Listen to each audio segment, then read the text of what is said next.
नमस्कार मैत्रिणींनो, आपण पाहणार आहोत शुभविवाह याचा प्रोमो। भूमी आणि आकाश अपूर्वाला जीवाच्या आकांताने सांगत असतात की बाई आम्ही ते खून केलेला नाहीये आणि रागिनी पटवर्धन जिवंत आहे। आकाश अपूर्वाला म्हणतो, हवं तर आम्ही क्षितिजाची शपथ घेतो, ऐक आमचं, आम्ही त्या बाईचा खून केलेला नाहीये, ती बाई जिवंत आहे। त्यावर भूमी पण म्हणते, हो आम्ही क्षितिजाची शपथ घेऊन सांगतो, तो खून आम्ही केलेला नाहीये। रागिनी आत्या जिवंत आहे। त्यावर अपूर्वा म्हणते, निदान स्वतःच्या मुलीला तरी सोडा रे, स्वतःला वाचवण्यासाठी मुलीचं नाव पुढे करताय। अपूर्वा पुढे म्हणते, तुमचं ना त्या गोष्टीतल्या माकडीनीसारखं झालंय, स्वतःचा जीव वाचवण्यासाठी स्वतःच्याच पिल्लाच्या डोक्यावर उभं राहायचं, तसंच झालंय तुमचं, त्याहूनही वाईट आहात तुम्ही। हे दोघं जण एकटक तिच्या तोंडाकडे पाहतात। अपूर्वा पुढे म्हणते, बरोबर आहे तुमचं, तुम्ही स्वतःच्या आत्याला मारू शकता, त्यापुढे मुलीचं काय आहे। आणि हे सगळं पौर्णिमा फोनवर ऐकत असते। पौर्णिमाने अपूर्वाला फोन केलेला असतो आणि तो रिसीव्ह करते, पण कट करायचा राहून जातो आणि हे सगळं बोलणं ती ऐकत असते। आकाश भूमी परत अपूर्वाला समजवण्याचा प्रयत्न करतात आणि बोट दाखवून अपूर्वा त्यांना म्हणते, एक शब्दही पुढे बोलायचा नाही, आता बास झालं तुमचं, तुमची वेळ संपलीये, पकडले गेला आहात तुम्ही।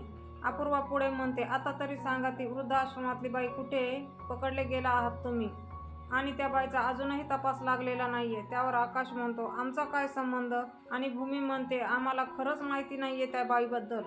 आकाशही जीव तोडून तिला सांगत असतो, हो आम्ही कशाला किडनॅप करू तिला, आमचा काय संबंध। आणि ही पौर्णिमा फोनवर त्यांचं सगळं बोलणं ऐकत असते। अजूनही फोन चालूच असतो आणि भूमी म्हणते, मला असं वाटतं हे सगळं न रागिनी आत्याने केलं असेल, आमच्या अडचणी वाढवण्यासाठी।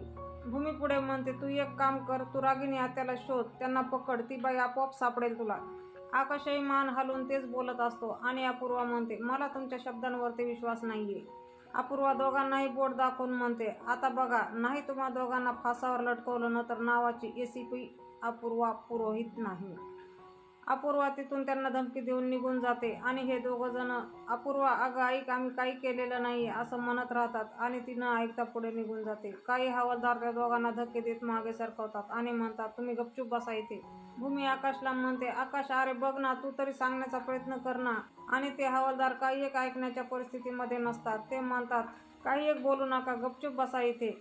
आणि त्यांचं बोलणं ऐकून पौर्णिमा लगेच रागिनीला फोन लावते आणि सांगते, आई तुम्ही बंगल्याच्या बाहेर उभेच आलात, तुम्हाला त्या दोघांनी पाहिलंय, आता तुम्ही पकडले जाल।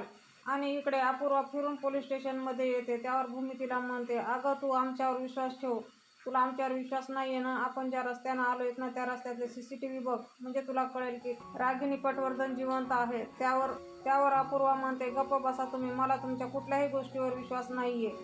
मैत्रिणींनो, तुम्हाला काय वाटतं, न केलेल्या गुन्ह्याची शिक्षा भूमी आणि आकाशला मिळेल का? अपूर्वाच्या पुढे रागिनी पटवर्धनचं सत्य येईल का? आणि अपूर्वाला तिच्या आई वडिलांचा आणि भावाचा खुनी सापडेल का? हे सगळं पाहण्यासाठी आजच आपलं चॅनल सबस्क्राईब करा, बेल आयकॉन प्रेस करायला विसरू नका। व्हिडिओ आवडला असेल तर एखादं लाईक नक्कीच करा। भेटूया आपण उद्याच्या भागात।